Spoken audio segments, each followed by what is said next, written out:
মেডিকেলের জন্য প্রিপারেশন নেব নাকি ইঞ্জিনিয়ারিংয়ের জন্য প্রিপারেশন নেব, এইটা চিন্তা করতে করতেই অনেকে এইচএসসি এক্সামও দিয়ে ফেলে। সো সে আসলে অনেকের থেকে পিছিয়ে যায় যারা আসলে একদম তাদের এইচএসসি লাইফের শুরুতে, অনেকে এসএসসি শুরুতেও থাকে, ওদের কথা আলাদা। সো অনেকে এইচএসসি লাইফের একদম শুরু থেকে ডিসাইড করে ফেলে, যারা একটু একটু করে তোমার চেষ্টা করতে থাকে, যার ফলে বাকিদের থেকে সে এগিয়ে যায়। এবং এই যে একটু একটু করে চেষ্টা করাটা না, এটা অনেক গুরুত্বপূর্ণ লং টার্মের জন্য সাস্টেনেবল একটা প্ল্যান। সো তোমার আসলে সিলেক্ট করতে হবে যত দ্রুত সম্ভব, তত দ্রুত সিলেক্ট করতে হবে যে তুমি মেডিকেলের জন্য প্রিপারেশন নিবা নাকি ইঞ্জিনিয়ারিংয়ের জন্য প্রিপারেশন নিবা। দেখো, আমাদের পরিবারের একটা চাপ থাকে মেডিকেলের জন্য প্রিপারেশন নেওয়ার, এটা আমরা জানি। বাট তুমি ৩টা ফ্যাক্টর একটু বিবেচনা করতে পারো, যে ৩টা ফ্যাক্টর দিয়ে তুমি যাচাই করবা, যাচাই না তো তুমি সিলেক্ট করবা যে তুমি কোনটার জন্য প্রিপারেশন নিবা।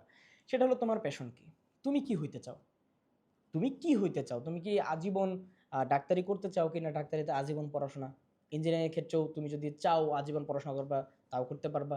একটু ডিফারেন্ট কাইন্ড অফ এক্সপিরিয়েন্স আছে সেই জায়গায়। তোমার যেটা ইচ্ছা এটা তোমার প্যাশন। আরেকটা হলো তোমার ফ্যামিলির কী ইচ্ছা, তোমার পরিবারের কী ইচ্ছা, এটা কিন্তু অনেক গুরুত্বপূর্ণ। সো তোমার ইচ্ছা, তোমার পরিবারের ইচ্ছা, তারপরে আসবে তোমার ক্যাপাবিলিটি কোন জায়গায়। এখন তুমি ম্যাথ সলভ করতে পারো না, তোমার বাসা থেকে প্রেশার আসছে যে তোমার পরিবারের আরেকজন সন্তান ডাক্তার, তাহলে আরেকজন সন্তানকে ইঞ্জিনিয়ার বানাবো। সো এই চাপে তুমি আবার ভুল করে ইঞ্জিনিয়ারিং প্রিপারেশন নিও না, যে জায়গায় তুমি ম্যাথই ভালো মতন পারো না। আমি ছোটো করতেছি না কাউকে, বাট স্টিল মানে তোমার একটা স্ট্রেংথ তো থাকবে। এখন তুমি যদি দেখো তোমার বায়োলজিতে স্ট্রেংথ নাই ভাই, তুমি বায়োলজি বুঝোই না, চেষ্টা করো কয়েকদিন, এবং তোমার পরিবার থেকে যদি চাপ থাকে, তোমার যদি ইচ্ছা থাকে, তুমি ইনশাল্লাহ পারবা। সো এই ক্ষেত্রে তোমার যোগ্যতাটা কোথায় বা তোমার স্ট্রেংথ কোথায়, তোমার প্যাশন কোন দিকে, তোমার ফ্যামিলির প্যাশন কোন দিকে, সব কিছুকে বিবেচনায় এনে তারপর তুমি একটা সিলেক্ট করবা।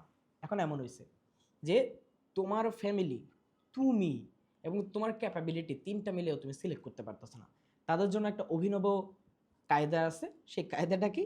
সেই কায়দা হলো তুমি তোমার নিজের স্ট্রেংথ যাচাই করো, বা তুমি সিলেক্ট করতে পারতেছো না এর জন্য তুমি একটা পরীক্ষা দাও। সেই পরীক্ষাটা কি? তুমি ধরো বুয়েট স্ট্যান্ডার্ড একটা পরীক্ষা দিলা, বা তুমি ধরো মেডিকেল স্ট্যান্ডার্ডের একটা পরীক্ষা দিলা। সো এই যে স্ট্যান্ডার্ড ভিত্তিক আলাদা আলাদা পরীক্ষা দেওয়ার মাধ্যমে তুমি তোমার পারফরমেন্স অ্যানালাইসিস করতে পারবা, এবং এটা অবশ্যই এইচএসের একদম প্রথম বর্ষে দিও না, তাহলে তুমি ডাব্বা মারবা।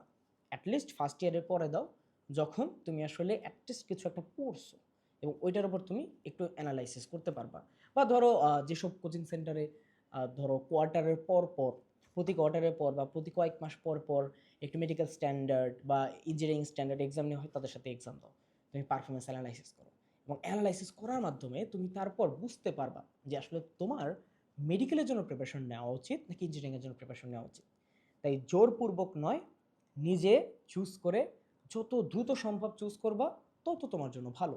তাই দ্রুত চয়েস করো, এবং যেটাই চয়েস করো ওইটার জন্য নিজের পুরো ডেডিকেশন দিয়ে দাও। এবং তুমি যদি পুরোপুরি ডেডিকেটেড থাকো এবং চেষ্টা করো, তুমি সফল হবে। এটা বলা আছে যে ভাই, এটা একদম প্রমাণিত যে চেষ্টা করলে সফলতা আসে। তাই একটা সিলেক্ট করো, তারপর সেটার ভিত্তিক চেষ্টা করো, ইনশাল্লাহ তুমি সফল হবেই। ওকে, সো আজকে এই পর্যন্তই। আসসালামু আলাইকুম, আল্লাহ হাফেজ।